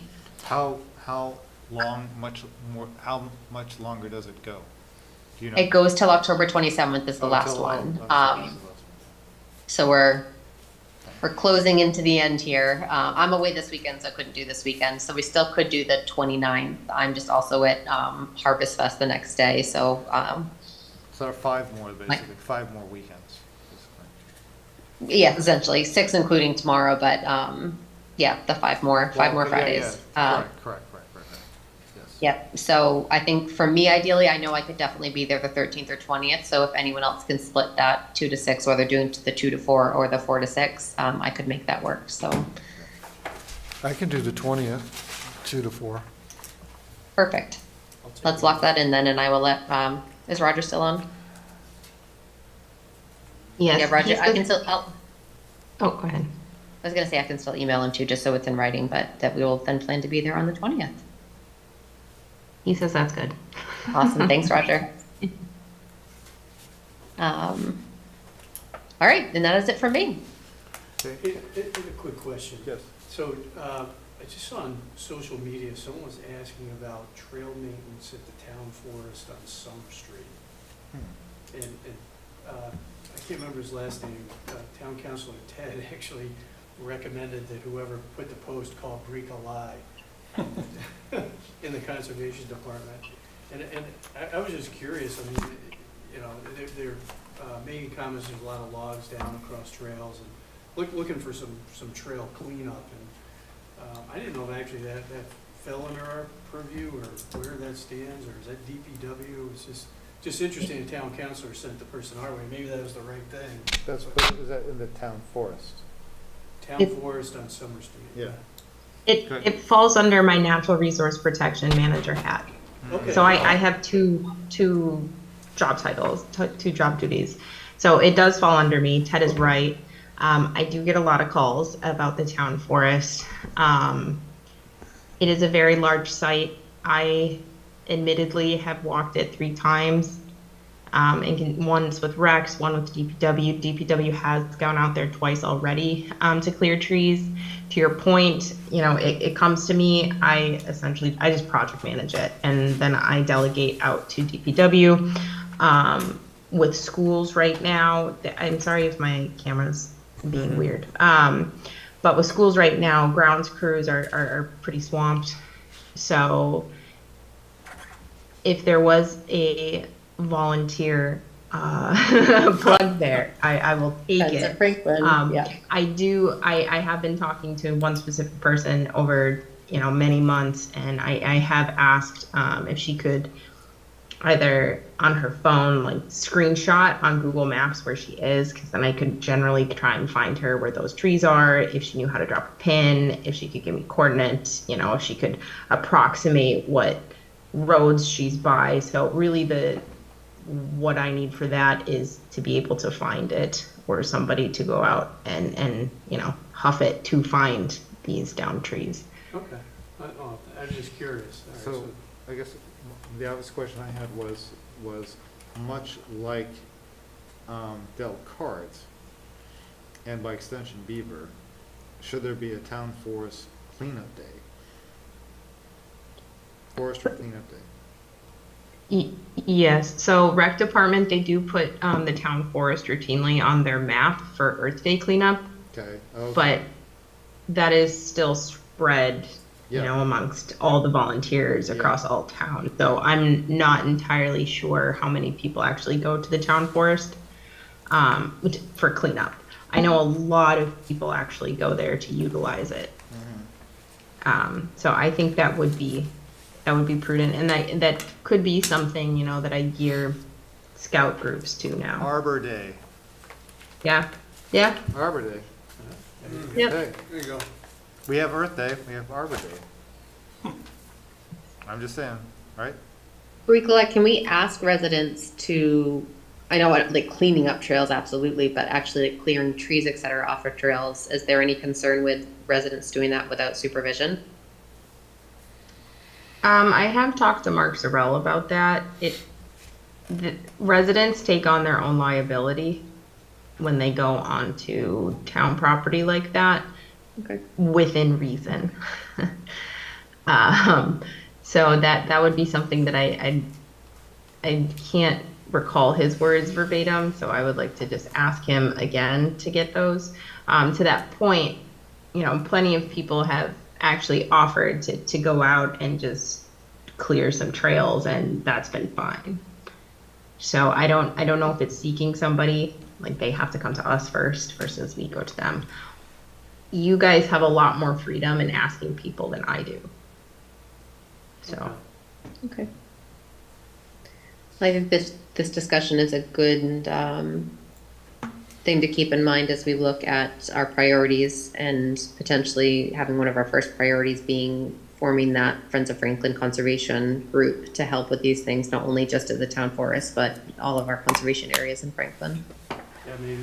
There is, if I may, and this is something, if I just may take a sidestep, I know it's late, I'm sorry.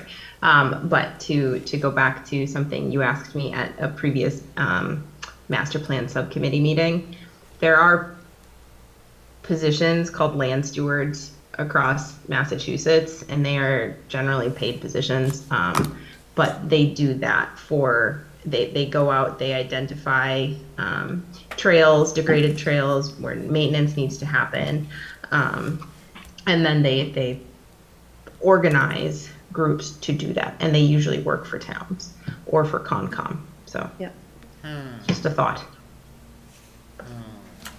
I like that thought. Okay. That sounds like a cool job. I was just thinking that. Where's the application? Yeah. Middleborough is hiring. How I know about it. Yeah. There's probably a lot yeah. of them, probably a lot of those out in eastern Massachusetts. That's what I would think, right? With the huge Yeah. forests they have out there, that's my guess. Yeah. Okay. Briglai, if Middleborough is hiring, could you get that job description for us so we could kind of have a peek at what that technical job description looks like? Thanks for asking, Maggie. You're welcome. Yes. That will be useful information. Rika, does that come with a ranger hat, that job? Right? Markson, he's already applied. CV's been mailed in. If I can get a hat. Yeah, and your I'm own in. bear costume. I could go with a hat, but not the costume. If we don't have anything else for the farmer's market or anything else, any other comments, I will take a motion to close. Give me a motion to close. Motion to close. Second that. Okay? Yes? Yes. Vote to close. Yes. Yes. Close, yes. Megan? Vote to close. Okay, we are Good night. closed. Thanks, guys. Thank you. Thank you. Record